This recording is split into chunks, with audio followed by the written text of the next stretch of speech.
Assalamualaikum warahmatullahi wabarakatuh. Sebelumnya saya ingin perkenalkan nama saya. Nama saya Amiruddin.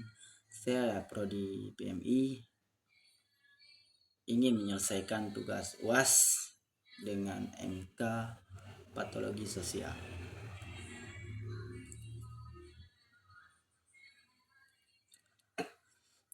Jadi soalnya udah dikirim di grup sama Bapak. Patologi sosial saya akan membahas di era digital, hati, spek, dan polarisasi.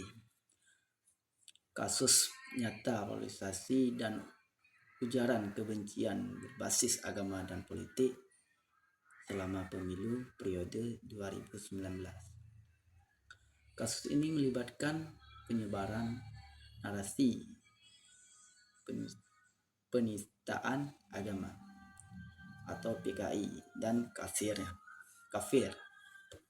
secara maksir di platform seperti WhatsApp, Facebook, dan Twitter yang memecah masyarakat menjadi dua kubu yang bermusuhan 01 vs 02. Hal ini menciptakan ketegangan sosial. Bahkan konflik disingkat akar rumput seperti pertikaiannya di kelompok arisan atau keluarga. Analisisnya itu membahas tentang faktor sosiologis. Ada penyebaran. 1. Politik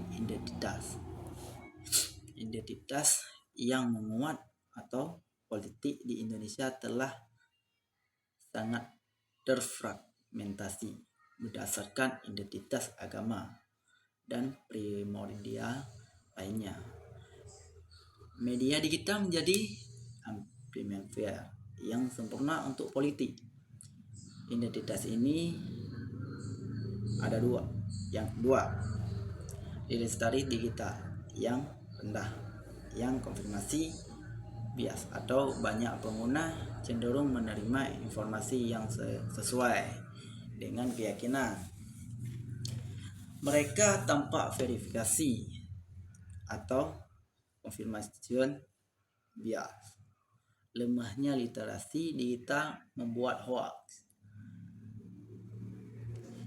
dan hate speech sulit dibendung.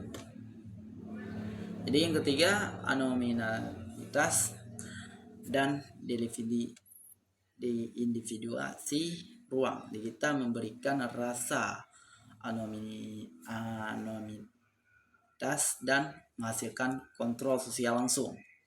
Hal ini membuat orang lebih berani mengeluarkan ujaran yang tidak akan dilakukan dalam interaksi tatap muka. Jadi yang keempat, kesenjangan sosial ekonomi, frustrasi akibat ketidakadilan ekonomi dan politik seringkali dialihkan menjadi kebencian terhadap kelompok lain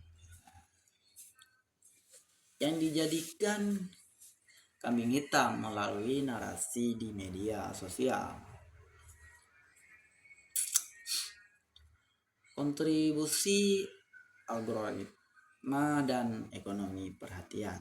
Jadi ada beberapa. Yang pertama, echo chamber dan filter workplace. Algoritma media sosial dirancang itu dalam bahasa Inggris untuk mempertahankan engagement dengan menunjukkan konten serupa dengan yang pernah diinteraksi. Ini menciptakan ruang game atau ruang game di mana pengguna hanya mendengar pendapat yang berkuat keyakinannya, mempertajam polarisasi. Dan yang kedua, prioritas pada konten emosional dan kontroversial. konten yang memicu emosi tinggi atau marah, takut, benci lebih banyak diklik, dibagikan, dan dikomentari. Algoritma kemudian memprioritaskan konten semacam ini sehingga hate speech dan hoax lebih mudah viral. Dari pada analisis yang rasional. Jadi yang ketiga, monetisasi kebencian. Dalam ekonomi perhatian, engagement berarti uang melalui iklan, akun-akun blogger, dan konten kreator yang seringkali sengaja membuat konten provokatif untuk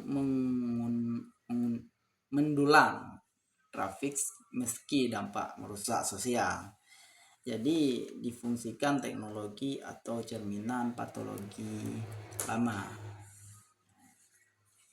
Jadi ini terutama adalah cerminan patologi sosial yang sudah ada ya, prasangka atau sentima, sara, konflik politik identitas yang diperparah dan ditransformasi oleh teknologi digital.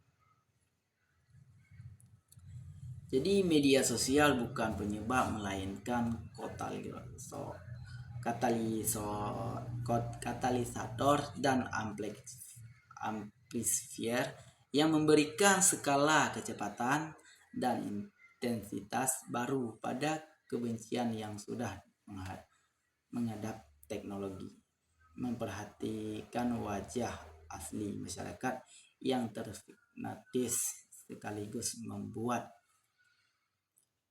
fragmentasi itu menjadi lebih dalam dan lebih sulit didamaikan. Jadi ini adalah simbiosis antara patologi sosial lama dan disfungsi sistematik dari teknologi platform. Sekian, terima kasih. Assalamualaikum warahmatullahi wabarakatuh.